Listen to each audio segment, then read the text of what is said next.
नमस्कार, अस्सलाम वालेकुम, सत श्री अकाल, जय झूलेलाल। मैं हूं जी प्रेम मटलानी और आप देख रहे हैं हालात हाजरा का प्रोग्राम। हकीकत ये है। इब्तदा में आपसे दरख्वास्त है, चैनल ज़रूर सब्सक्राइब करें। दोस्तों, 2 रोज़ केबल यानी जुमे के रोज़ शक्तिकांता दास जो भारत की रिजर्व बैंक ऑफ इंडिया के गवर्नर है, रिजर्व बैंक भारत में जो भारत का सेंट्रल बैंक है उसको कहते हैं, उसका जो गवर्नर है उसने प्रेस कॉन्फ्रेंस में बताया वो जो मॉनेटरी पॉलिसी कमेटी है उनका फैसला कि फिलहाल वो रेट ऑफ इंटरेस्ट को टच नहीं कर रहे, यानी it will remain as it is already, न बढ़ाएंगे न घटाएंगे। अब वैसे तो रेट ऑफ इंटरेस्ट का सीधा सीधा ताल्लुक जो है ना वो रेट ऑफ इन्फ्लेशन से होता है। अगर इन्फ्लेशन बढ़ती है तो रेट ऑफ इंटरेस्ट बढ़ाया जाता है ताकि उसको काबू में रखा जा सके। लेकिन ऐसे तो रेट ऑफ इन्फ्लेशन जो है, शरह महंगाई, वो 5% के अराउंड है भारत की। लेकिन भारत का जो गोल है यानी जो लक्ष्य है, टारगेट है, वो है 4%, 4%। तो इसके लिए फिलहाल इसके लिए ये भी है सर कि बाकी दुनिया में क्या हो रहा है और ख़ास तौर पर अमेरिका की जो फेडरल रिजर्व है, जो वहाँ का सेंट्रल बैंक है, वो क्या कर रहा है।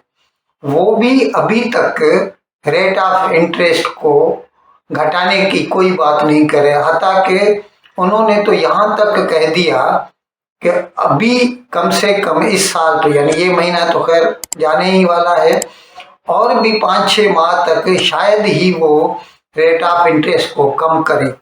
तो ऐसे में अगर भारत अपना रेट ऑफ इंटरेस्ट कम करेगा तो भारत से कैपिटल की फ्लाइट हो सकती है, प्लस उससे जो है कैश का मार्केट में ज़्यादा आना हो जाएगा, जिससे रेट ऑफ इन्फ्लेशन के बढ़ने का भी खतरा है।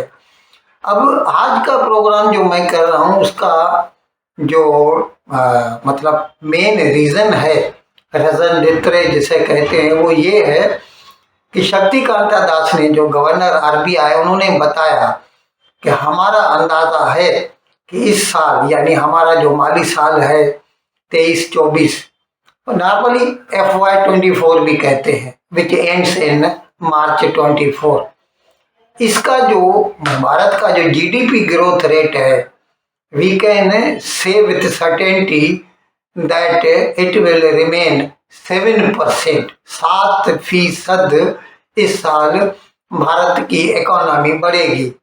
अब इस सिलसिले में कुछ रोज केवल मैंने ही प्रोग्राम किया था और उसमें बताया था कि IMF ने और वर्ल्ड बैंक ने जो है उन्होंने 6.4% की पेशन गोई की है, जबकि उस वक्त मैंने कहा था कि रिजर्व बैंक ने 6.5%, 6.5% का कहा है। अब आरबीआई के गवर्नर कह रहे हैं हमारी मैशियत जो है, हमारी जो अर्थव्यवस्था है वो 7%, 7% के हिसाब से बढ़ेगी। अब उसकी वजह है 2 क्वार्टर हो चुके हैं since beginning of this financial year.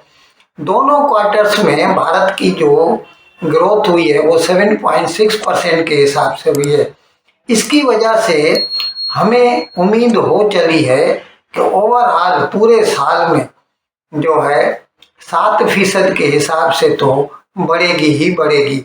और हमें यकीन है, अभी तो भारत के रिजर्व बैंक ऑफ के गवर्नर ने कहा है, कुछ दिनों के बाद IMF वाले भी यही कहेंगे। और ये तो हमने आपको बताया ही था कि भारत इस वक्त जो बड़ी बड़ी इकोनॉमी है दुनिया की, उसमें सबसे ज़्यादा तेज़ी से आगे बढ़ रहा है। अब इस सिलसिले में एक दूसरी खुशखबरी भी है, और वो ये है कि 1 दिसंबर को जो भारत के फॉरेक्स रिजर्व्स की रिपोर्ट आई, उससे पता चला कि भारत के पास इस वक्त 604 बिलियन US डॉलर्स के रिजर्व्स हैं, 604 बिलियन डॉलर, जो कि इससे पहले 11 अगस्त को 600 थे, उसके बाद फिर गिर गए थे। और उसकी भी वजूहात हैं जनाब क्या करें, भारत अपने तेल की ज़रूरियात का 85% तो इंपोर्ट करता है और बीच में तो तेल $95 फी बैरल तक पहुंच गया। ये तो शुक्र है कि अभी घटते घटते वो $75 फी बैरल तक आ गया है। तो इसकी वजह से हमारी जो खपत है, जो फॉरेन करेंसी की, वो भी कम हो गई है। वैसे इसमें एक प्रॉब्लम दूसरा ये भी है कि बाकी दुनिया की जो इकोनॉमी है ना, वो पीछे जा रही है। चीन का हाल ये है कि मुश्किल से 5% की हिसाब से बढ़ेगा इस साल। अमेरिका 4%, बरतानिया जर्मनी इन रिसेशन, जर्मनी तो मंदी के दौर में चला गया है। बरतानिया भी यूं कह सकते हैं कि स्टैग्नेंट है वहाँ की इकोनॉमी। यूरोप पूरा पीछे है। ऐसे में भारत के एक्सपोर्ट पर असर पड़ता है। जाहिर है एक्सपोर्ट के लिए अगर दूसरों के पास पैसा होगा तो हमसे माल खरीदेंगे ना। अब हमारे पास तेल तो है नहीं कि किसी को चाहिए नहीं चाहिए लेना ही पड़ेगा।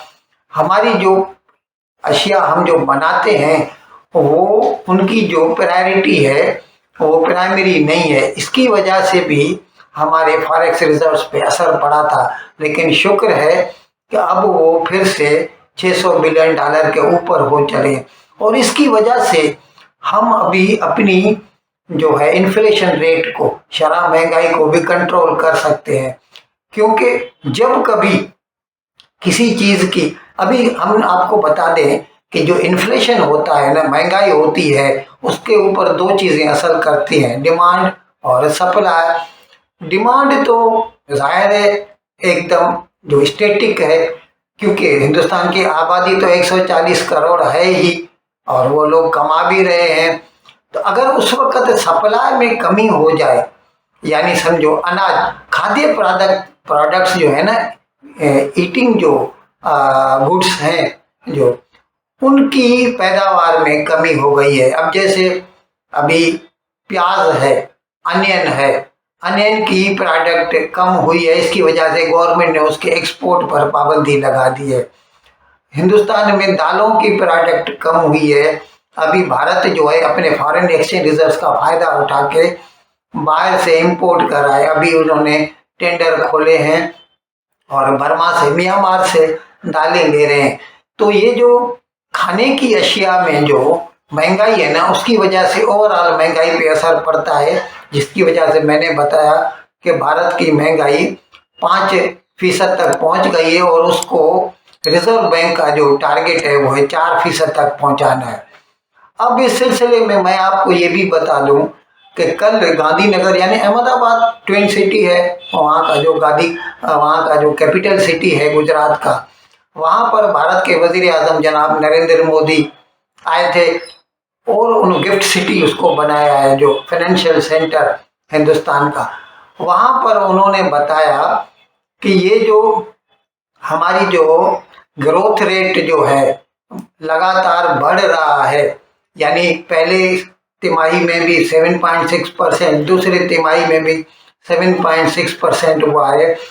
तो इसकी वजह भारत की अच्छी पॉलिसीज हैं, भारत के जो रिफॉर्म्स हैं, जो इस्लाहात हैं, जो सुधारे लाए हैं भारत की सरकार ने, उसकी वजह से ये मुमकिन हो सका है और ये हम जारी रखेंगे।